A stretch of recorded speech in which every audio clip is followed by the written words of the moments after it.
উপদেষ্টা মণ্ডলীর সদস্যরা ক্ষমতায় থেকে দল গঠনের প্রচেষ্টা চালিয়ে যাচ্ছেন।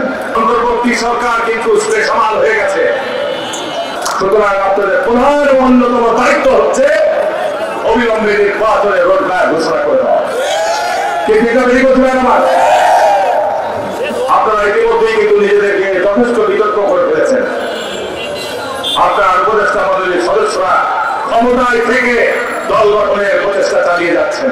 কি ঠিক হবে এই বলছিলেন আমার এই যদি করতে যান দেশের জনগণের দিকে কোনো গ্রহণ করবে না। নতুন দল তৈরি হোক, আপত্তি নাই আমাদের। রাজনীতিতে নতুন দল, নতুন কর্মসূচি নিয়ে আসো, নতুন ব্যবস্থাপনা তারা কি দিতে চায় আসো, জনগণ গ্রহণ করলে আপত্তি নাই। কিন্তু বাংলাদেশে গত 40 বছরে প্রমাণ হয়েছে শহীদ রাষ্ট্রপতি জিয়া রহমানের প্রতিষ্ঠিত দল যখনই বাংলাদেশে অবাধ এবং সুষ্ঠু নির্বাচন হয়েছে, জাতীয়তাবাদী দল জনগণের ভোট দিয়ে ম্যান্ডেট দিয়ে বিজয় লাভ করেছে ক্ষমতায়। কি ঠিক হবে ঠিক হচ্ছে ম্যাডাম? সুতরাং ষড়যন্ত্র চক্রান্ত করেন না।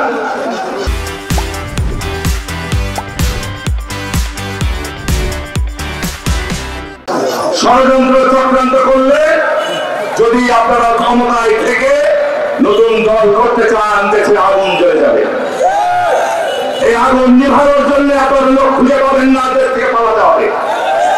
শেখ হাসিনা পালিয়ে ভারতে আশ্রয় নিয়েছে, আপনাকে কিন্তু ভারত আশ্রয় দেবে না।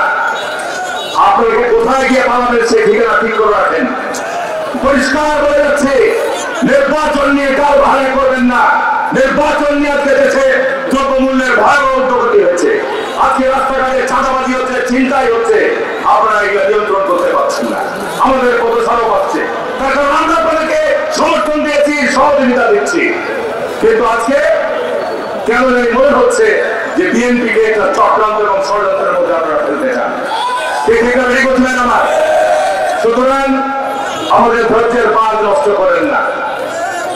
আমরা এই রমজানের পূর্বে সারা জেলাগুলোতে সমাবেশ করতে দেখেন কি জনতার ঢল তৈরি হয়েছে। আজকে আমি সাদিক ভাইয়ের বাসায় দুপুরে প্রধানভোজ করে সেখান থেকে পায়ে হেঁটে আপনার গোটা রাস্তায় তখন দেখে ট্রাফিক এবং লোকের মিছিলে মিছিলে গোটা রাস্তা ভরপুর। পায়ে হেঁটে আমাকে আপনার পুরো বাড়ির কাছ থেকে আমাকে পায়ে হেঁটে মিছিলে এই মিটিং আসতে হয়েছে। এই মিটিং স্থান নির্বাচন করার দরকার ছিল অন্য কোনো মাঠে। যাই হোক, ভবিষ্যতে হবে ইনশাআল্লাহ। আজকে যে কারণে শুধু বলবো যে জনতার যে স্রোত, জনতার যে আকাঙ্ক্ষা, মানুষ চাই যে যত দ্রুত সম্ভব বাংলাদেশে একটি নির্বাচনী রোডম্যাপ ঘোষণা করা হোক। নির্বাচনের ঘোষণা আসলে বাংলাদেশের রাজনৈতিক দলগুলো যারা নির্বাচন করতে চায় তারা নির্বাচনমুখী হবে এবং নির্বাচনের মধ্য দিয়ে সংসদ গঠিত হবে, সরকার গঠিত হবে।